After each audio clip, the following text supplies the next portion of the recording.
Chapter 16, Family Members. The Family Members section of the FIS is where the ACA will have the opportunity to explore the relationships that he or she has with each family member.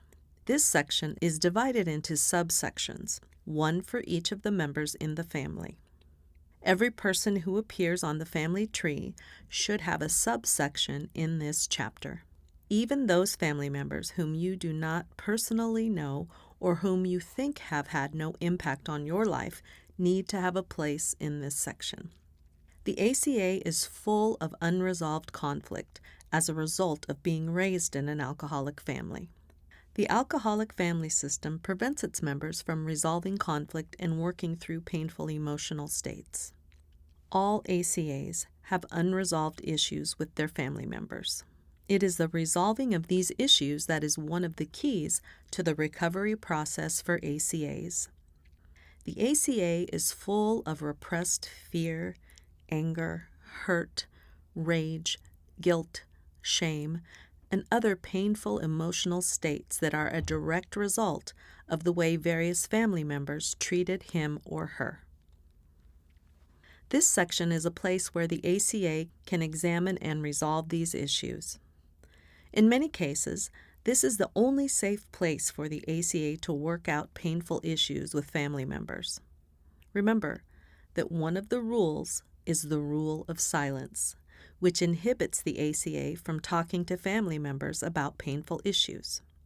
Many adult children are so full of fear and feel so inadequate that they are afraid to try to talk to a parent or another family member. This section is a safe place where the ACA can express feelings about any member of the family. There are several other reasons why this section is so important. Family members are very often reluctant or downright unwilling to talk about the issues that the ACA wishes to talk about. Even though the ACA may be ready to deal with what happened in the family, other family members may never be willing or ready to do this. For this reason, it is important for the ACA to have a medium where he or she, without the family member being involved, can work on the painful issues of being raised in an alcoholic family. This section is ideal for this.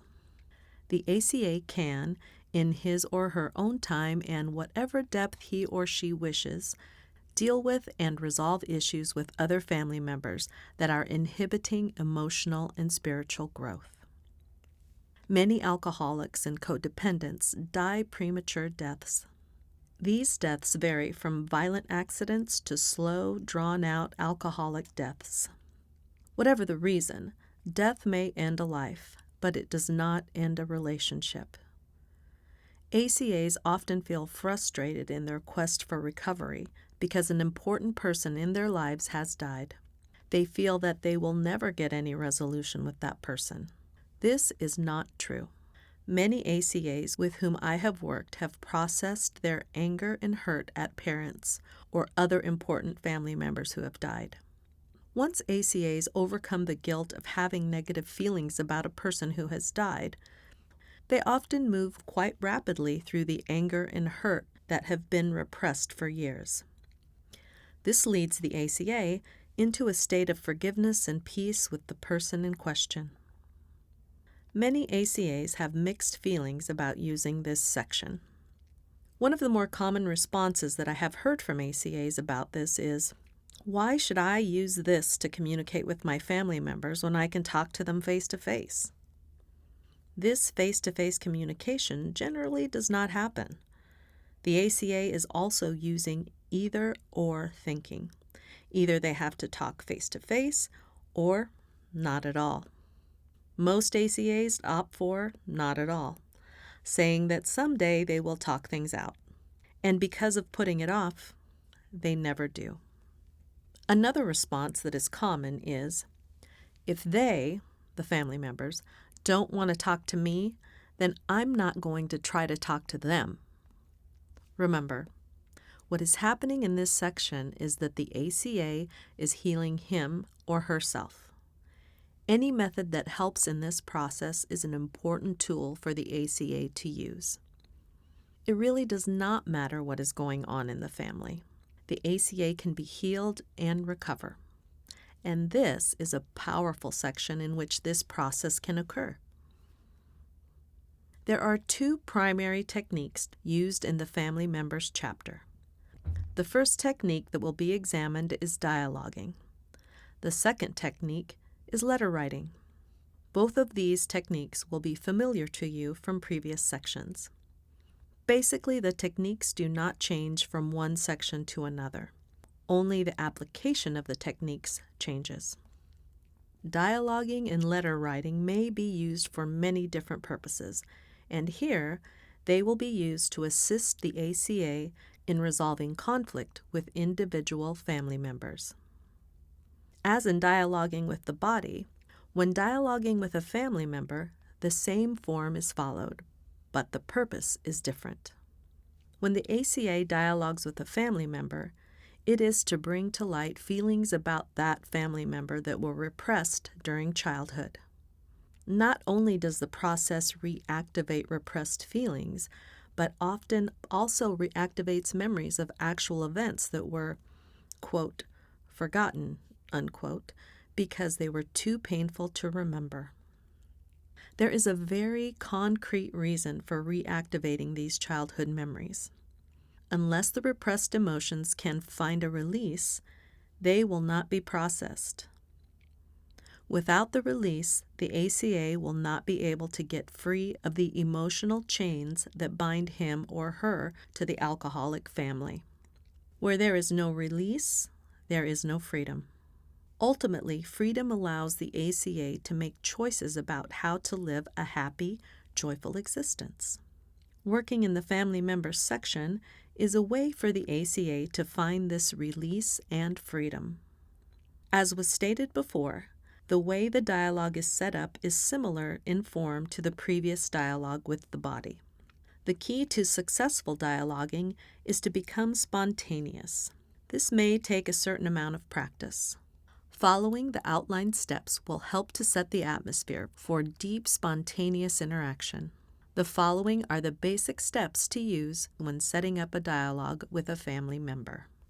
Number 1, meditation. Number 2, focusing statement. Number 3, milestones. Number 4, dialoguing.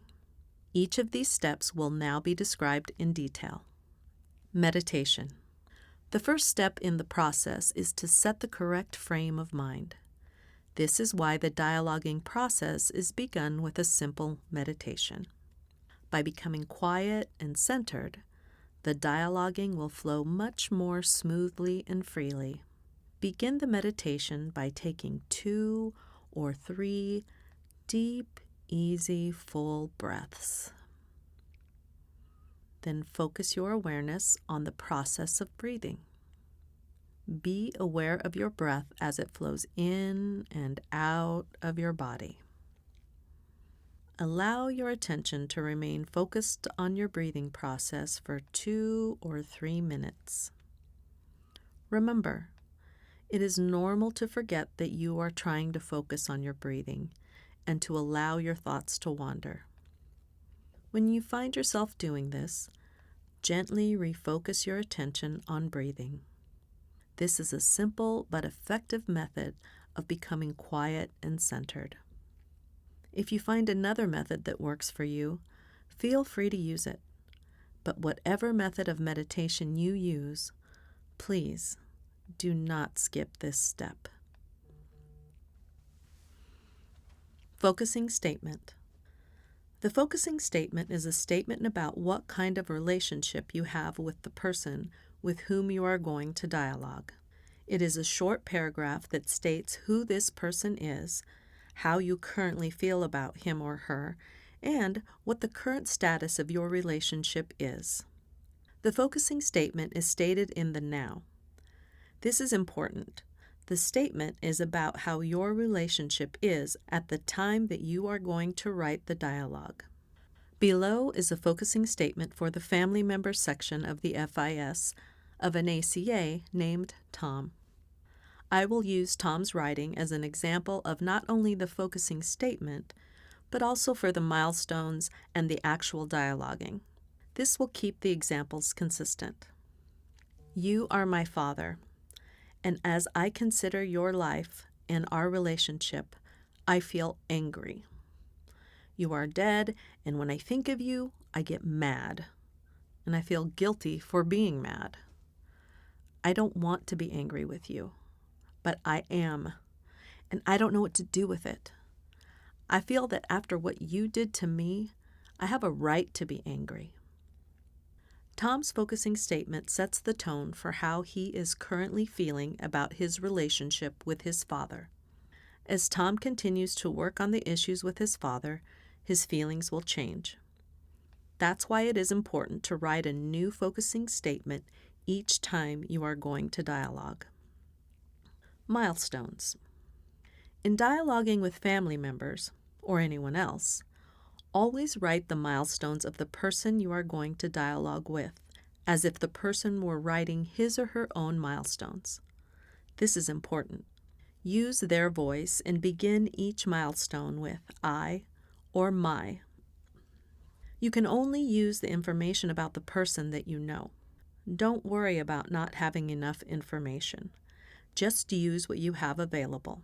When you dialogue, you will access information that you did not know was available to you. The milestones are important because they get you in touch with the other person's point of view and help to set the stage for the dialoguing process. As issues are resolved, the milestones will change. In order to keep the list to a length that is useful, limit the number of milestones to 10 or 12. Any more than this is generally unmanageable, and any less is generally too sketchy. When working with someone whom you know very little about, or maybe a great-great-grandmother, you may not be able to come up with 10 or 12 milestones. That's okay. Work with what you have. As you dialogue, you may find out that you know more than you realized, and in future dialogues, you will be able to add more milestones. Here is a milestone list for Tom's father. I was born in 1908. I was sent to military school. I fought with my brother, Jack. I went to work with my father. My brother killed himself. I got married and had 2 sons. My wife and I got a divorce. My son Jay killed himself. I moved to Dallas. My son Tom went to prison. I was abused as a child. I died in June 1983. When developing a milestone list for a family member, it is not necessary to put the milestones in chronological order. Write them down as you think of them. Dialoguing. Dialoguing is like writing a script between 2 people. Imagine what a script between 2 people would look like. First, one person would talk, and then the other person would talk. As the script progressed, the dialogue would continue to flow between the 2 people who are talking to each other. This is what happens when you are dialoguing. A conversation takes place between you and the family member with whom you are dialoguing. Like a good conversation, the dialogue process is an exchange of information, feelings, and ideas. The first time that dialoguing is attempted, it may feel strange. It may even feel contrived. Don't worry about this, and at this point, don't quit. As you continue to dialogue and become familiar with doing it, the process will become easier and easier. As the dialoguing process continues, it will become more and more spontaneous. With this increasing spontaneity, you will find that the dialogue will begin to write itself, and you will be amazed at the way it turns out. The conversation will travel in directions that you would have never dreamed of. You will have access to information that you did not previously have. You will be able to express painful emotions such as anger and hurt and receive a response. With the expression of these emotions, release can occur, and with release, forgiveness. The following is a dialogue between Tom, the same person whose focusing statement and milestones we have been using, and his father.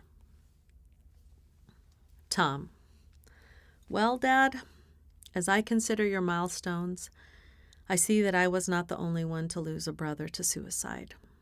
We have had a lot of similar experiences. Dad. Yes, we have. I've been angry most of my life, too. Tom. I'm so goddamn sick of playing the games I learned from you. You always used to get me in a double bind. I was damned if I did and damned if I didn't. I felt like I had to act just so or else I had failed. I'm tired of feeling like a failure. Dad. Well then, I guess it's time to change. You're on your own now, boy. Tom. Well, thanks a lot. Just when I needed you, just when I started to think for myself, you got scared and freaked out and left it all behind you. Dad. I was hurting too much. All my dreams were falling apart. You were the last person I wanted to hurt. Tom. I saw how weak you were then, and I was scared and alone when you left. I really needed someone in my life, someone to be there for me, and I'm still pissed off that you were not there for me. Dad. It seemed to me that you were taking sides with your mother, that you did not want me to be there. Tom. Me want? I was just a kid. I didn't know what I wanted. I know that I needed you and that you disappeared. Dad. All my life I felt that I was leaving, bailing out of something. But damn it, I didn't know any other way. That was the only way I knew how to deal with things. Tom. I've been doing that for most of my life too. But now I am stopping that kind of behavior. Dad. In the final analysis, I suppose none of us had the strength or the willingness to stay. In one way or another, we all found a way to leave. Tom. Thanks for talking to me, Dad. I'm sorry about Uncle Cliff. I love you. Dad. I love you too, son. And son, you are on your own now, but you are not alone. God bless you. Dialoguing can be a powerful tool in the recovery process. Through this process, we can access the previously inaccessible and reach the unreachable. The above example of a focusing statement, milestones, and dialoguing is an actual section taken from an adult child's FIS, and I believe it points out some of the power that this process contains. Letters. Writing letters to family members is another powerful method of both reestablishing communications and releasing emotions. As we stated before, many ACAs are unable or unwilling to communicate with family members. This happens for a variety of reasons: death, distance, fear, or an unwilling family member. Whatever the reason, writing a letter that remains unmailed is a way for the ACA to vent emotions. It is also a way to say things to a particular family member that would otherwise not be said. An important aspect of the letter writing technique is that the letter that is written is not mailed and is for the writer's eyes only. As with all of the other writings in the FIS, this absolute privacy gives the writer freedom to write whatever he or she feels without having to explain or defend what was written. This freedom often allows the ACA to tap into feelings that were not allowed to be felt during childhood: anger, rage, hurt, grief, and a multitude of other feelings that were repressed are very often experienced and released during letter writing. Some alcoholic families do not allow their children to show anger. Other families have a taboo on displaying grief. Some families allow no emotions at all. Each family is different, and each child in the family responds differently. Letter writing is an effective and safe way for the ACA to begin to feel the taboo of emotions that he or she has repressed against particular family members. Letter writing is simple. All you need to do is get a blank piece of paper, date it, and begin to write as if you were writing a letter. As you are writing, allow yourself to write down all those things that you would like to say but were not able to. For example, you may already know that you are angry at a parent, but you may be unable to tell that parent. Then go ahead and write an anger letter. Or it could be that a brother or a sister has hurt you and you are unable to speak to him or her about it. Write a hurt letter to that person. Below is a copy of a letter that an ACA named Katie wrote to her deceased alcoholic father. Dear Daddy, I have to write you now, because if I don't, I think I will keep going crazy. I've been afraid to write you because I'm afraid of you, and always have been. You know I have always tried to be perfect for you, to make you happy so that you could never be angry with me again. The time you were so mad at me when I was around 6 made me decide this. I told the boy next door that I would pull off his penis if he pulled my hair again. Right then, you jerked me up and dragged me in the house. First, you took me in and put me in my bed and told me to just think about what I said, and said you would be back. It was a horrible, short interval. I felt as if I had done the worst thing possible in the world. You came back, stood me up, and stripped me naked. Then you whipped off your belt. I still remember the whistle of it when it cleared the loops. Then you began to beat me across the back of my thighs and my bottom until I had huge welts and bruises the width of the belt strap. I was ashamed to wear shorts or go swimming for weeks after that because of the bruises. I didn't want to have to explain. There were other beatings, other humiliations that I remember, but this was the first one. Why did you do this to me? I also remember other times when I sat in your lap in the big leather chair. I felt so secure, so loved by you.